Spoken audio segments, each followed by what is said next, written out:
Hello, everyone. Welcome. Hello, hello. Come on in.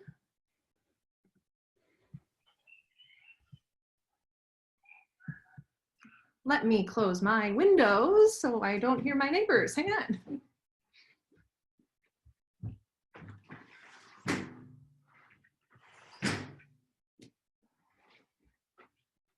Hello, everyone. Welcome. Come on in. We'll get started in just another minute or so.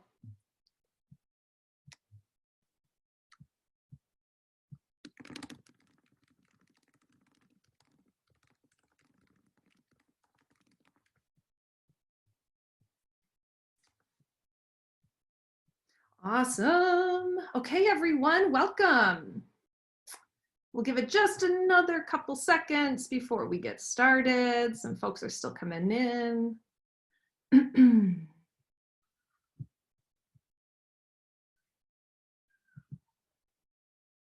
Okay. It's 11:01. Hi, everyone. My name is Maddie Roach. I'm XYPN's Senior Director of Member Success. I am honored and privileged to host this webinar every month with different XYPN staff members and different members just discussing really kind of the intricacies of what all of you all are in the business of doing, which is running a registered RIA. So today we've got our awesome compliance consultant, Shelby Brown, on the line today to answer all sorts of questions about embracing this role of being a chief compliance officer.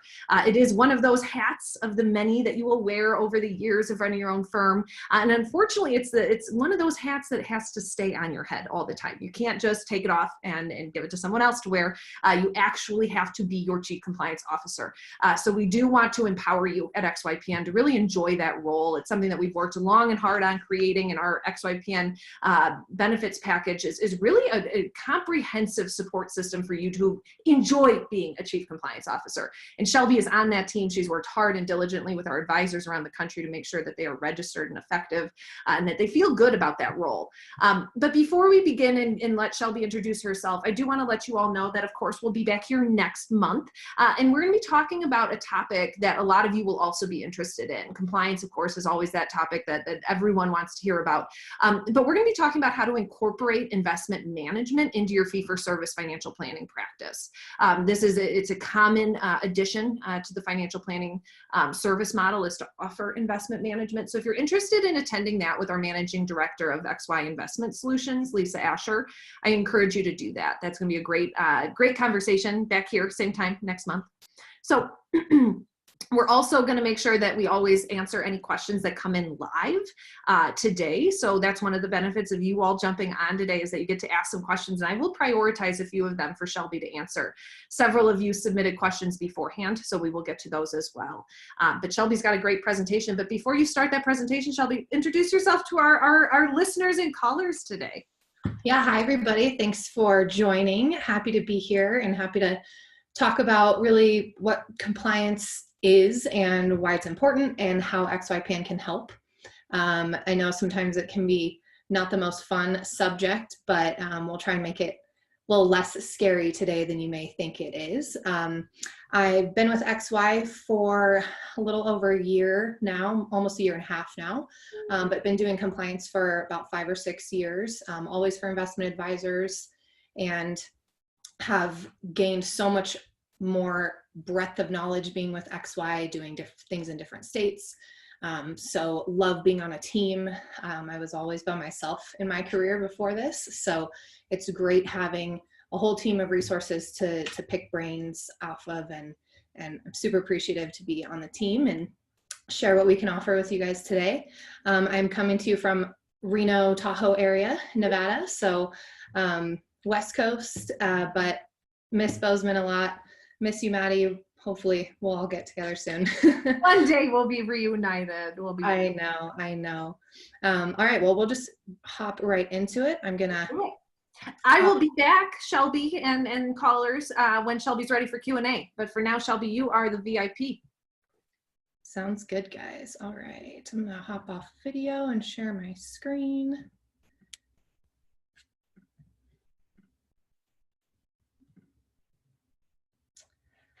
All right, so today we're going to talk about how to be an effective CCO.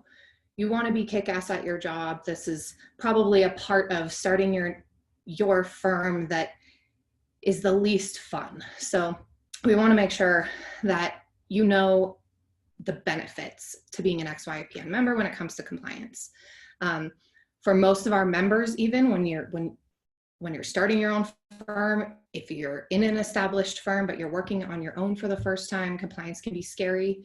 Lots of people are not comfortable taking it on themselves, and they like a little hand-holding. It's comfortable for us really only because of our experience, and the time that we've spent has enabled us to gain knowledge, and we want to share it with you. We have plenty of resources that provide you opportunities to empower you to be comfortable and confident as a chief compliance officer. One of the, I think, most trying things is becoming a boss when that wasn't always your position. Possibly you've been in the industry for a long time, but compliance has always been taken over by possibly another person or another department. So one of the biggest helps we have is registering your firm. Your firm. It's kind of fun to get comfortable with having the notion of this is your firm. You can do with it what you want. You can call it what you want. Find a niche. Serve the people who you really want to serve. Whether you're starting from ground zero and new to this industry, or breaking away from a broker dealer or possibly another RIA, you'll have to file all the documents you need to apply for registration in either your state or the SEC. We can also help you determine which of those is best for you, which you qualify for. There are exemptions that sometimes are tricky to comply with, but we can lay that all out for you. We'll also communicate with all of the regulators throughout the process to make sure that they understand your documents and your fees and services, and that everything is compliant. We'll talk with them back and forth all the way through to approval, so that from there on, you're ready to just launch your firm. I think the difference really here with XY versus some other compliance consulting that you may outsource to is it doesn't stop here. So once you're registered, we have ongoing support, and that's what we'll talk about next. Sometimes that's when the responsibilities really start to feel like they're piling up, is actually after you're approved. So we've run hundreds of firms in nearly every state, also with the SEC, and really our goal is to get your firm registered in a timely manner while still leaving room to kind of establish some confidence for you right out the gate as the CCO. Whether you're in a one-person firm, several-person firm, maybe one-person firm now, but you envision growing to a several-person firm eventually, we can help with kind of all of those different goals. So after you're registered, you need to launch and start providing services to your clients, collecting fees, making money. And once you're launched, once you're a registered investment advisor, the compliance program rule actually requires 3 things of us. First is to appoint a CCO. This person must be competent and knowledgeable about the rules and empowered. I think this is the most important attribute of a CCO. You want to make sure that you feel empowered with the ability to set a tone of compliance throughout the firm and let that trickle down into all of your staff so that there's kind of a mutual understanding and no one's scared of compliance. The second thing the rule asks us to do is establish a set of written policies and procedures that is reasonably designed to prevent violations. So a few of these policies and procedures that I'm sure you may have heard of are your compliance manual and code of ethics, cybersecurity manual, business continuity and disaster recovery planning, succession planning, which can differ from business continuity in that it's maybe an eventual actual sale of your firm goal rather than an unexpected absence. Policies around elder abuse and financial exploitation, and then of course a privacy policy. These are not always stated as explicit requirements in every state, but NASA has just put out a model rule that is heading in that direction to kind of streamline the policies and procedures requirements across all states. We're piggybacking on that because that's kind of a big piece of our mission, is to create an understanding and sort of a standard from state to state. The last thing the rule requires us to do is review our policies and procedures at least once a year to be sure that they're effective, that they've been implemented, and that they don't need to make any changes. So with the help of a compliance calendar to kind of lay out your year, your month, your quarter, with tasks that you need to attend to, the use of a task management system to create your calendar, such as Smart RIA, really helps to wrap your mind around what needs to happen when throughout the year. And then a risk assessment of your firm to really look at where in your firm the possible risks lie, and therefore how you can try to prevent them. As the rule does say, we want policies and procedures that are designed to prevent violations, not just address a violation should it happen. So this is the why. This is really why we're required to designate a CCO, have a compliance manual, review it, create a calendar. The glory of compliance, in my opinion, is that there's not really a lot of hard date deadlines. So you have an annual ADV amendment that's due in the spring of each year, and that's really the only time that there's a strict date associated with a task. Everything else in your compliance calendar, you can typically sort out for times where you expect to be less busy and have time to manage those tasks. So you're probably thinking, wow, that kind of sounds like a lot of responsibilities that I have once I launch, and I'm supposed to be thinking about serving my clients and providing good advice and drawing up plans. So I need help.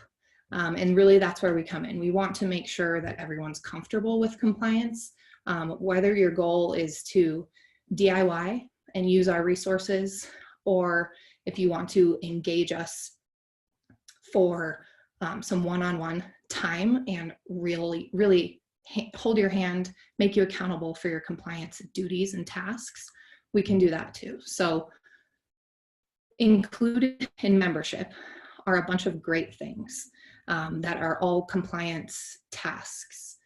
Your annual ADV amendment, we will file for you. We have a ton of DIY resources and a suite of compliance education in XYPN Academy that contains a ton of recorded webinars and over 50 how-to guides and templates. So if you're interested in DIY, learning the ins and outs of compliance so that you're able to be self-sufficient going forward, we love those resources. Those templates are pulled daily, and we work with those all the time with members. Usually in office hours, our weekly office hours, every Tuesday and Wednesday.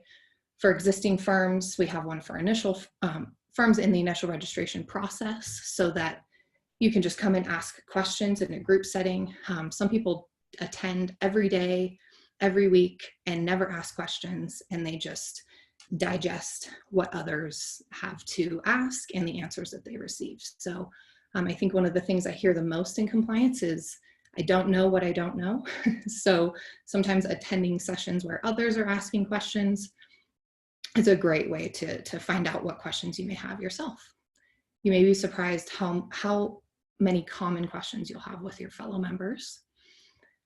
Speaking of that, we have a members only forums, which is a community of discussions. We talk about the things we have in common, the things that are different. We have referrals here, job postings, schedules for virtual meetups, really just a full-on support system. You can tag compliance, you can tag other departments with questions, and it's a great resource. It's super active. A lot of great conversations happen there. I think a great camaraderie is found a lot of times between members in the same locations or in the same circumstances. Another highlight included in membership is the access to that smart RIA task management software that I mentioned. That will help you create a list of tasks to follow, schedule those tasks. It will alert you and remind you about upcoming and overdue tasks, and we can, sit with you and train you how to use that system most efficiently.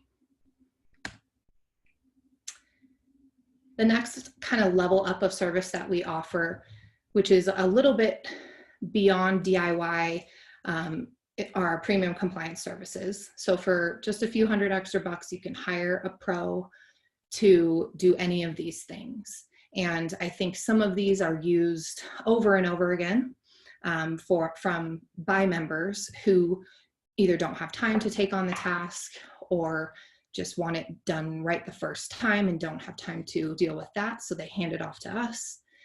Some of these can be a learning opportunity, so you can hire us to do something like this one time or two times and then learn throughout that process and be self-sufficient going forward.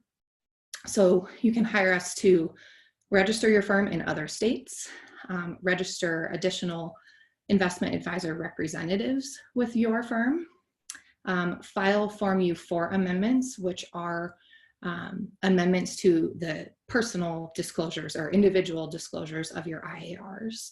I think that's one of the frequently forgotten things is, that U4 contains your personal information, actually includes your residential address and employment history, things like that. So sometimes small changes in your life that may not seem work-related actually do deserve updates on those documents. We'll also help file other than annual ADV amendments. I think this is a big one.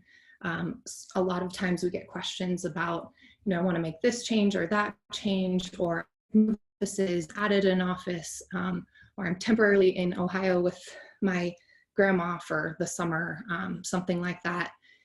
Do I need to update my documents? If so, how and when?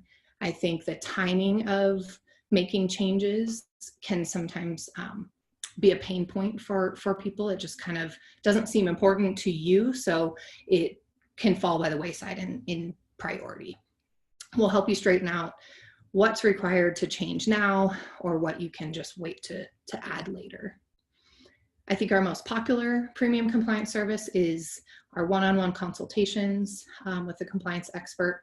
This can really be about anything, anything compliance related that you want one-on-one time about. So it could be something private that you're not comfortable discussing during an open office hours with a lot of other members present. It could be a question you may have, something that's keeping you up at night that you're not sure if you're doing right. And we can help talk you through that, provide a little bit of therapy, and kind of just get your mind straightened out about being right and wrong. I think so many of our members are, if not all, are just inherently ethical, and I don't see a lot of those problems and questions, but we are here to help straighten those problems and questions out should they arise. We will do a review of your advertising or marketing materials. So if you write for a website, maybe you write a newsletter, maybe you get, actually something to be published, we're fully willing to review those materials and provide recommendations surrounding disclosures that should be present, or really anything to keep you compliant. We'll help you talk about establishing that compliance program and compliance calendar that I was noted in the beginning of the presentation. So this is important just because I think when you hop into that task management software and you see the list of tasks, it's quite overwhelming.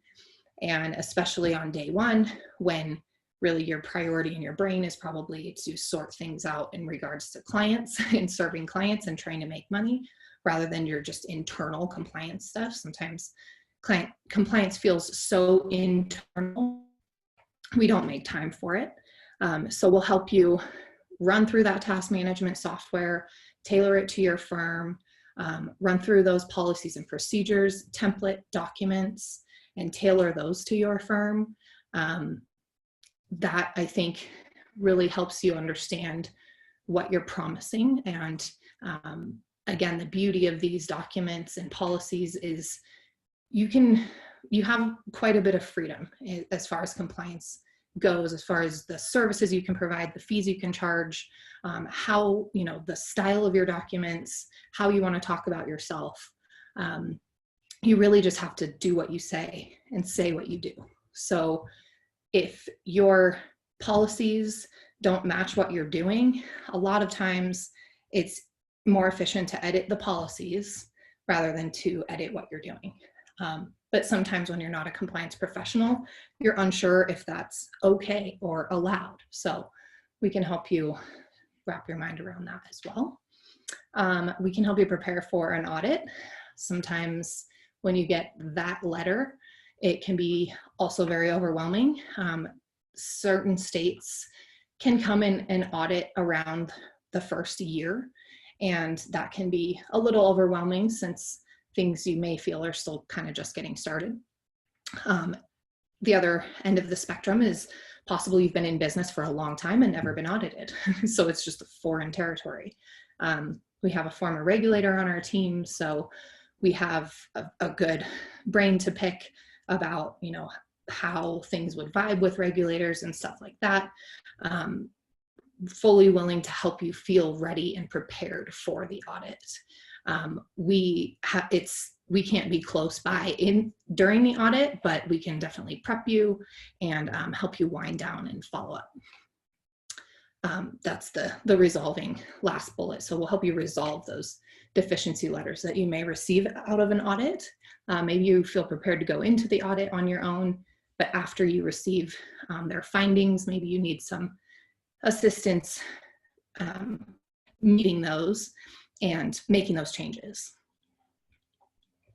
Most times coming out of an audit, you will have a lot of guidance, a lot of educational tone from your regulators. You won't be receiving like a disciplinary event a lot of the time when it's, they know not everyone's perfect. They like to see that you are looking for holes and trying to identify those holes, documenting them, and then making a plan to fill them. Not every hole gets filled right away, and that's always okay. All right, moving on to our most full service compliance program, which is our coaching. This is really a super tight one-on-one relationship. You correspond with your coach each frequency, and you can depend on them in between your meetings via email or phone, depending on the package you choose.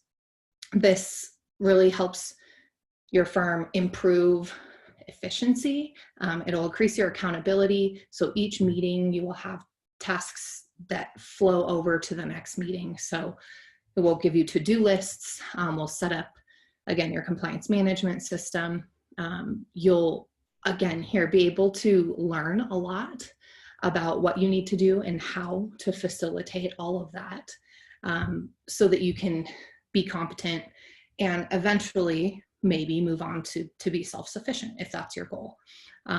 Also, if you just wanted the hand-holding forever, that's always fine. We were happy with that. Some certain firms, the way they're structured, size and fees and services, they deserve, they're just more risky. And so they can deserve a closer eye and maybe more compliance hand-holding. Simpler firms, smaller firms, maybe don't need the coaching forever, but we're totally willing to do it forever. We want to make sure either way that, again, you end up a competent kick-ass CCO. So you feel empowered to do your job. You feel confident that your staff underneath you will listen to you and just kind of follow the rules. So just to recap, once you register your firm, which is maybe one of our hottest service buttons, we always have, several registrations going at the same time in lots of different states. Once that happens, you do have some ongoing compliance responsibilities to conduct and periodically refresh your risk assessment. Look at your firm and see, again, try and find the holes or the pitfalls and make a plan to fill those. Maintain organized records of all your compliance related activities. I can't stress enough how important it is to be organized. I think that's one of the things we help with also when a new firm is launching is kind of your folder structure and how to maintain your records so that they're easy to pull and deliver in an audit setting. Again, a lot of compliance is internal and unfortunately what you're keeping, sometimes you feel may never be looked at or reviewed. But you just kind of have to push that to the back of your mind, keep what you know you're supposed to keep. And then if it's organized, it'll be really painless when you have to search around for it. Review your policies and procedures to make sure they have been effectively implemented. These are all things that really all of you can go think about now. You can do now. If you're in a firm now, you can bring these to your compliance person if you're not the compliance person and say, do we really do all this stuff? Do I really have to do all this when I go out on my own? Or if I go out on my own? So the other thing when you're not in a one-person firm is, you want to make sure that your staff acknowledges your policies, that they don't have questions surrounding your policies, because I think that's usually where violations occur, is usually not intentional, but maybe just a misunderstanding of the rules. A couple of tips from our team that I thought were really valuable that I wanted to share with you all. Now you're a CCO, that sounds crazy maybe to some of you, but it's awesome. We want you to embrace it and love it, because you can do it well, even if it's not your background. Don't try to figure it out all at once. As Scott Gill says, it's a professional field of study, just like others, like IT or being a doctor. It really takes time to see connection between all the concepts, and it can take about a year to feel confident and feel like all the dots are connected. So it's okay if it doesn't all come together right away, and you will feel flooded with information at the beginning of your firm, but we'll help you sort through it. As Travis Johnson says here, we want you to own it. So really embrace it. Create and manage your compliance program. Creating and managing your compliance program is an integral part of starting, running, and growing your firm. The sooner you take charge in your role as CCO, then you're less likely to get bogged down and become overwhelmed and feel like you're behind. When you've been in business for years, it's never too late to start. It's okay to feel like you're behind now. I think a lot of what we do is help people who feel behind get caught up. And that feels so good from our side to hear the relief on the side of the members who just say, well, I feel so much better about everything. I always start my one-on-one consultations with asking, what's keeping you up at night? What are your real pain points? Because lots of times it's not as bad as you think. Again, from Kelsey here, embrace your role as CCO. Compliance can be scary and intimidating, but by not being afraid and embracing it, you're really setting yourself up for success. So again, in the forums, a great place to ask questions and not feel alone. More often than not, someone has the same question as you.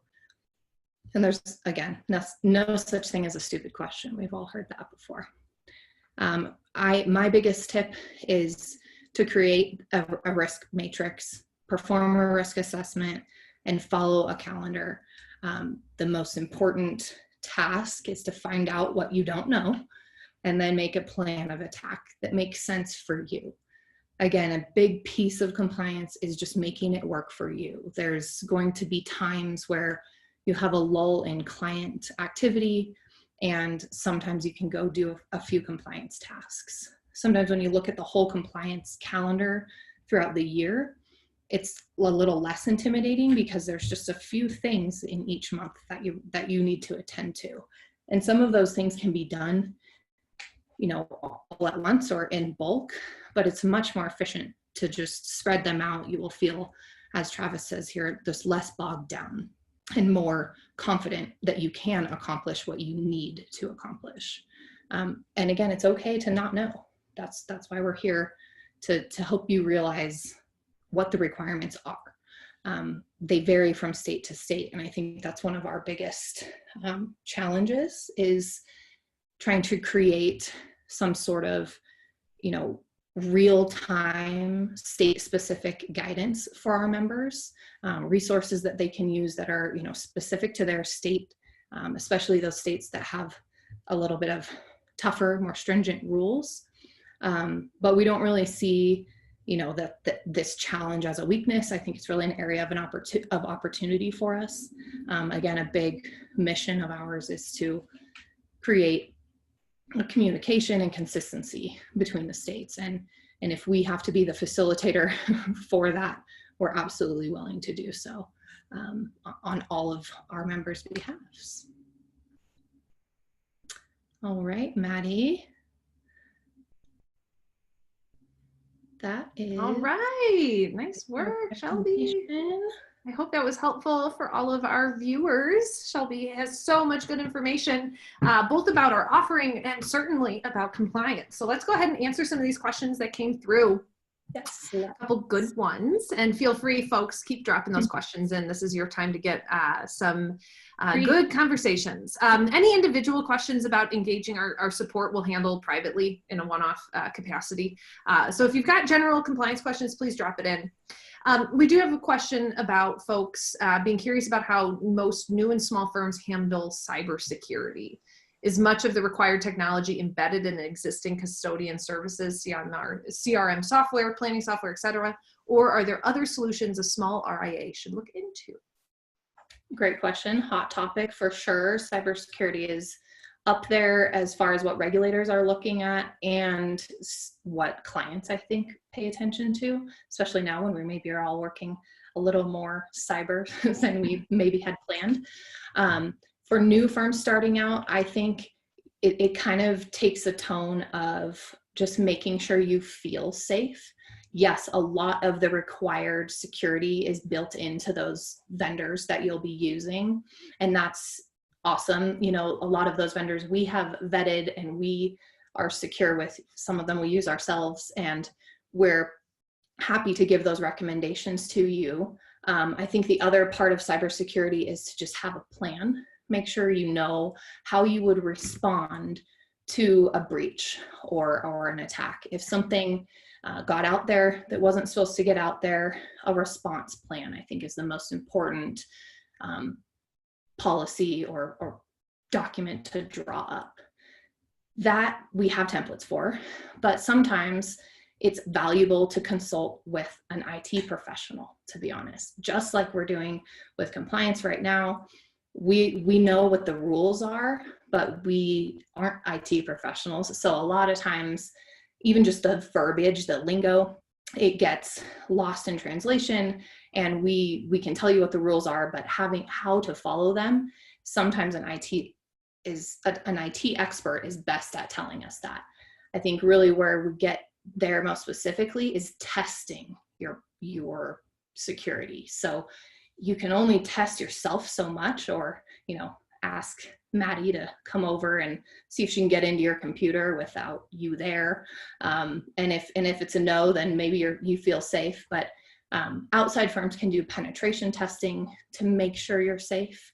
I think that's a valuable thing to pay for one time when you're first starting, to make sure you feel comfortable going forward. Awesome. We also do have a really fabulous presentation on cybersecurity coming up at XYPN Live-ish. For any of you who do not yet have your conference pass for our virtual presentation of the XYPN Live conference, I encourage you to do that. We've got a great member that's going to be presenting on that. I think you will really enjoy further discussion on cybersecurity if you attend that conference. Yeah, I find it interesting how many people come to this industry from that industry. So a lot of your members are really good resources in that. Yeah, awesome. What about rules on social media? I have a feeling someone who's asking this may be currently employed at a broker-dealer because they ask, what can't I say on Twitter? What are the rules, Shelby? Yeah, so the rules really, anything that you wouldn't feel comfortable saying out in the public or on a webinar like this to, your colleagues, your family, be ethical. Of course, the rules tell us we can't be fraudulent or manipulative or misleading. And I think most of us are not intending to do that in really any setting, especially on social media. Being too salesy usually doesn't mean it's not compliant.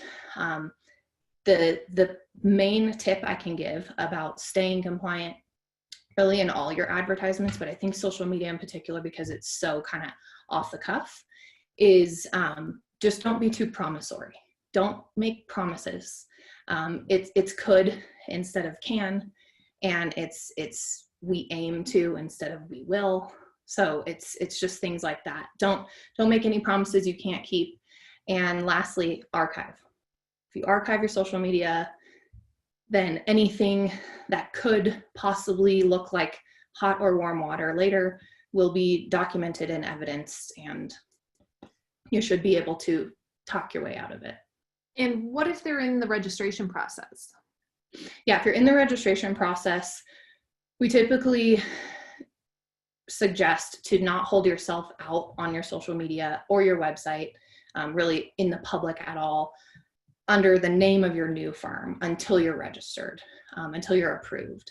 And that's just because anything you do have out there does need to be disclosed, and it will be reviewed during your initial registration application process. So it can really lengthen the process and it can make it more complicated.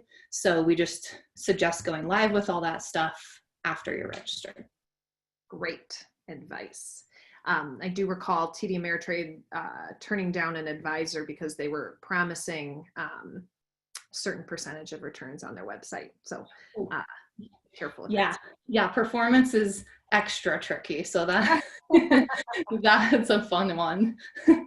Awesome. Okay. Let's see. Any additional compliance needed for those who want to offer tax prep in addition to financial planning? This is a great question because I would say almost a third of our members have tax prep as a service offering, whether through XYTS or on their own.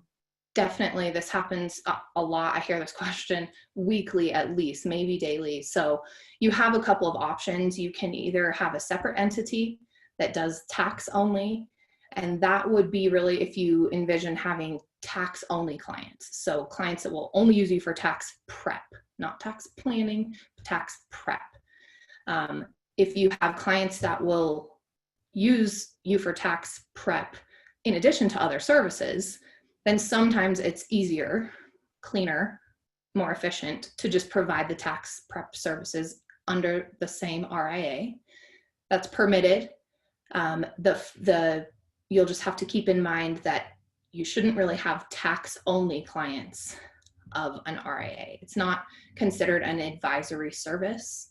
So the regulators will ask you in your documents if you provide any advisory services to clients, any services to clients for a fee that are not an advisory service. And you just say, yes, I do tax prep. And that's the answer to that. When it's two separate entities, you want to keep separate books because you don't want to have clients paying for advisory services to the tax entity. And as far as auditing on either side, if the finances are intermingled, then an audit on either side may look at the other side, which again could just complicate things and draw things out timing wise. So totally permitted to provide tax prep as an RIA or as a separate entity. The separate entity thing is probably going to be if you envision having tax only clients. Right. I like this specific question. Someone's registering a new RIA and has a question about ADV Part 1. Let's put you on the spot, Shelby. Do I list myself as the CCO? He or she says, looking at other firms' ADVs, that space, question 1J is blank. Yeah, so that is kept private to the public. And Yeah, so the regulators see that 1J when you fill it in, but yeah, but it doesn't show up on that public version. So that's because most states, some states do not allow this, but lots of states allow you to outsource your CCO responsibilities. And sometimes that's that person's only role in your firm. And they may do that for other firms. And sometimes there could be an illusion of a conflict of interest if you're a CCO of more than one firm. So I think privacy really is the goal there. However, scroll to the very end of a lot of ADV Part 1s. Usually it's the CCO that signs the filing. And so a lot of times their name and their title as CCO will be at the end of the document. In a one-person firm, that's how you will show up. So to answer this person's question, yes, list yourself. Yes, if you're one person firm, yes. If you're a two-person firm and the other person hasn't volunteered, then yes, list yourself. Oh, interesting. And I stand corrected, Shelby. I've always told members that you cannot outsource. Well, you can't. It's not recommended. I think that's a good point to make kind of about compliance in general. Just because something is allowed doesn't necessarily mean it's recommended. Okay. It can be, it depends on your really circumstances of your firm, the size of your firm, and how far outsourced that person is. So if you outsource a CCO, well, first of all, you can't be in Minnesota. They don't allow it. Second of all, you do want to have that person in office sometimes. So it's like a quarterly thing or a biannual thing. They do need to be pretty involved and close with the firm. It can't just be a company. And that's why we don't perform that function. Got it. Someone did ask, can XYPN, non-XYPN members do hourly consulting with XYPN staff? It is just for members. But it's a great reason to join XY. And we do, of course, have lots and lots and lots of resources about compliance, lots of blog posts, lots of podcasts, all sorts of good stuff. And then, of course, come to our conference and get to know the team even more and the members that make up the network. Definitely, yes. Yeah, in-person conference, there's a lot of just kind of free conversations you can have. And, we facilitate that more with office hours now virtually, now that we can't be together. Yeah. Awesome. Oh, interesting. Any tips on conveying/stressing importance of compliance items when discussing with the firm's upper management/partners? Items tend to get pushed aside or postponed out for months out to address. Yeah, I hear this a lot from people who actually do have a team of people to work with. You really just have to, as CCO, stay on them. The thing about supervision in the role of CCO is you technically aren't really supposed to be supervising people. You're supposed to be supervising the program, the compliance program, but it doesn't always work itself out that way. Sometimes you have to remind people over and over and over again to do things. At certain times, it may be appropriate to build in some consequences. Tell people. I've had people withhold, pay until projects are complete. If it gets to a point where it's really something is required and you just can't get it from them. Also, prove your requesting of them. So document when you're asking for things to be done, and then if you get audited and there's something that was never done, at least you'll have a trail of you trying. I think that's as far as your role as CCO, that's the best you can do. That's best efforts, and that's what they want to see most of the time. Certain individuals aren't responsive to best efforts, and that's not your fault. Interesting. Are there good options for tracking text messages with clients, or is that a no-no? So texting with clients, I would recommend not to text about anything other than like scheduling meetings and, happy birthday, like stuff like that is fine. But, no orders, no trading stuff, no really material, like beefy personal information stuff, no planning. I just don't recommend it because it's hard to track. There are a couple of services like my rep chat that do track or archive text messages, but they require a new number. They don't use the number that you already have. So that can be tricky. I think I have seen this come up in the past with some people leaving a broker dealer and having clients come with them who they've worked with for decades, and they just have a texting, personal, close relationship. That in that case, I would look into an archiving system or take screenshots of your texts and email them to yourself, because your email should be being archived regardless. And so if you can get those snapshots in your email, that's a workaround, but it would satisfy the rule. Beautiful answer. Any thoughts on working in the cannabis industry from a compliance standpoint?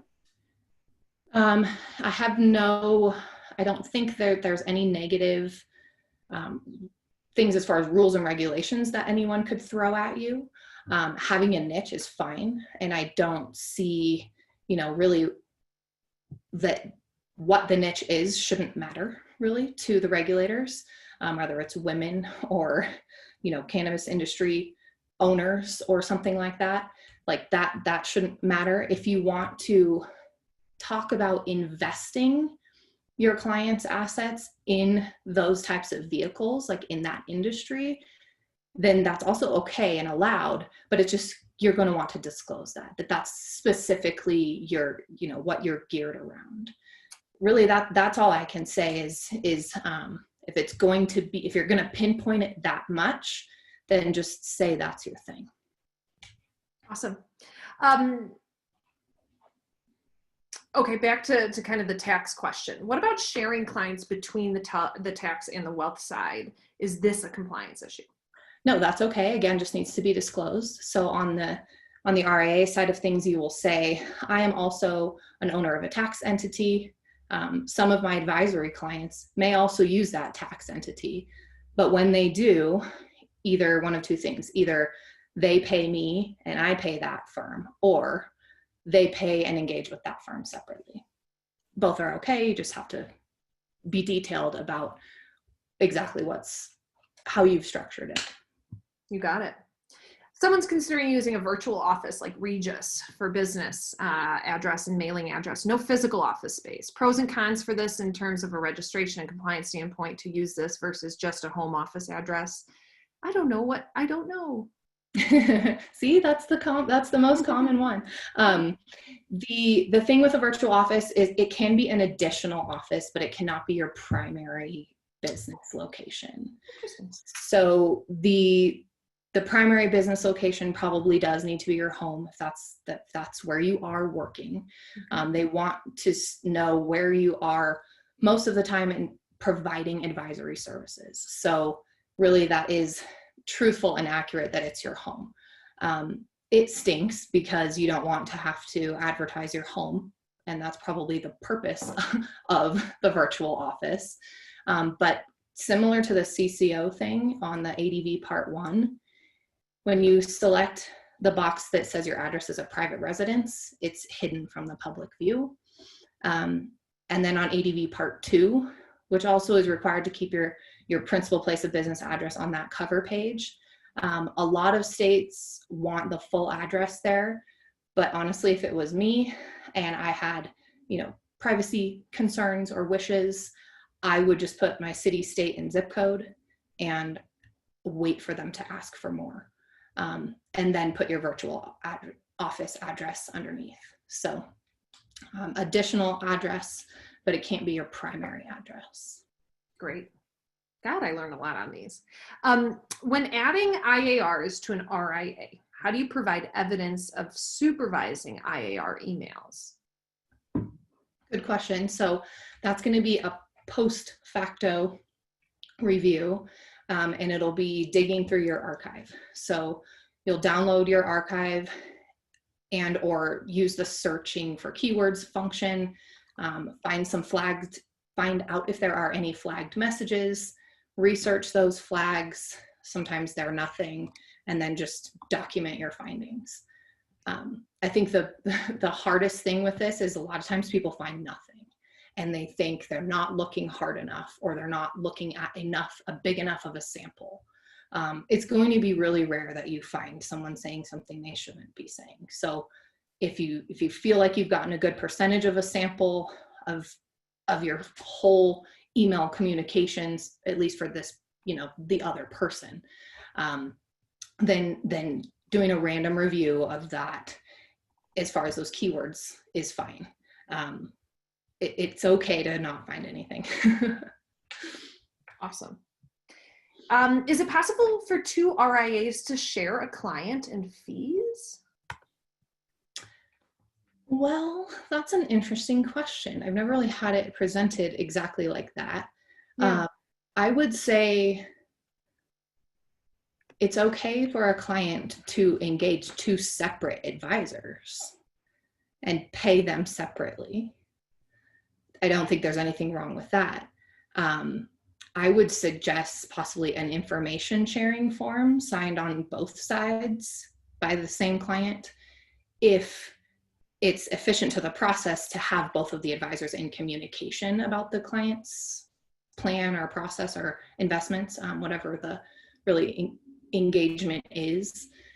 I wouldn't ever see it as like a combined service though. So I would say the client would sign an agreement with each firm and just pay them separately. And again, if they were okay with the firms sharing their information, then just a form to express that.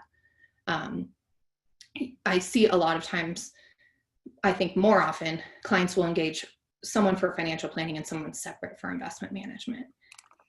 That may be where this is going. That's more simple, and that's also always okay. Awesome. Quick follow-up to the virtual question. If you decide to use your home address and only the home address, is there any issue with receiving client mail at the home address? No, just make sure it depends on how you receive your mail at your home. If it's at a box in the front of your house that's not locked, lock it. Find some way to lock it. That would be best. If you're at like a cluster box down at the bottom of the street, or you go to the post office, cool. Just to keep it more safe, because you probably don't mail very much with clients also. But I know some elderly clients, that's their thing, so they go with it. But yeah, I would just say to keep it as safe as you can, or if you're unable to lock it, because then you would have to give your postman a key, bless you, Maddie, then just see if you can run out there and grab it as soon as it gets put in the box. It is okay to integrate personal mail with firm mail, especially when the location is the same. Just make sure also in your policies and procedures that you disclose that that's how you handle your mail. Right. Someone's asking, TD Ameritrade is requiring them to update a schedule that they can't seem to find. It's a schedule on an ADV. Okay. Schedule, do you know the schedule, the specific schedule? Julie, I know that you're asking these questions. Go ahead and email compliance, and I'll let our team know that you've got some questions that are time sensitive. Yeah, sometimes navigating to the schedules in the system can be a little funky. Yeah. Okay. What are some other ones? Is there a service you recommend to archive social media? Yeah, I recommend XY Archive. Yeah. Hello. Really, it's compliant, it's safe, and that's why, not just because it's ours. They did a lot of legwork making that safe, and it is. So I trust it. It's a little new. We haven't gone through an audit with it yet, but we're ready. And for certain platforms that are not able to be archived by any archiving system or our archiving system, whichever system you're using, you're going to just have to use your best judgment. So I was approached about TikTok yesterday. I honestly didn't know how to answer the question because it's like too new. I don't really know. You couldn't put a disclosure there. It's hard to archive. I don't know. All of that stuff was just really strange. So TikTok would be an interesting also option, I think, for our industry. But if you want to go there, we can maybe talk one-on-one about how to archive TikTok in particular. But any other than that, usually just screenshots and email to yourself is a good way to archive something that the archiving system can't capture. Great. Awesome. Okay, we are rounding out the hour. I'll ask one last question. And I think, Shelby, I would just love kind of your opinion about any final recommendations for folks that are on the call today about kind of starting this process, and any pro tips from you that you think maybe you haven't captured in your presentation. Yeah, so I would say, I think a highlight I wanted to mention that I haven't yet is, there's other compliance consulting firms out there that you can hire to get you registered and, update your ADV, register you in another state, so on and so forth. But with XY, there's so much more beyond compliance that you're getting when you're here that makes it all come full circle. So I think that's a big point to make. It's not just compliance that you're getting with us.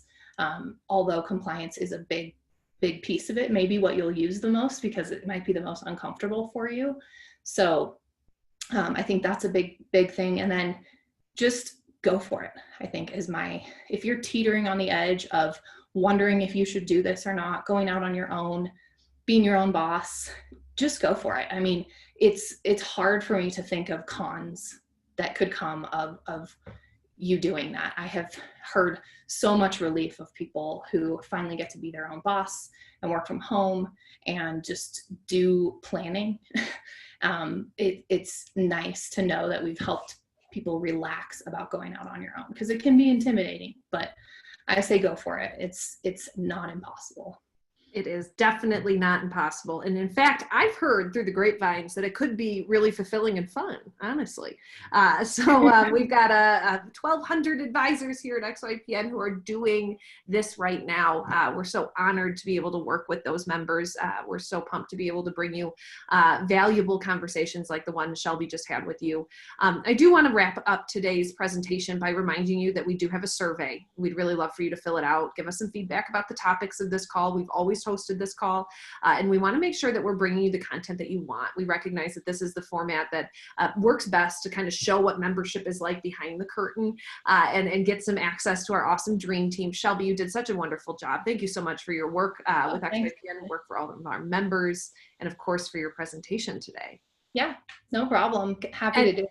Yeah, awesome. And then, of course, attendees, don't forget, next month, we're going to be talking about adding investment management into your financial planning firm, the ins and outs of that. It's going to be with Managing Director Lisa Asher. She's wonderful. You'll enjoy that conversation. We'll be back here next month, same place, same time. Can't wait to see you all. If we don't see you next month, I hope to see you in October in our virtual conference at XYPN Live-ish. We are working hard behind the scenes to keep energy up for that program. We've got a great schedule out published. Looking forward to seeing you all there. Shelby, good work. Talk to you soon. Thank you so much. Thanks, Maddie. Take care, everybody.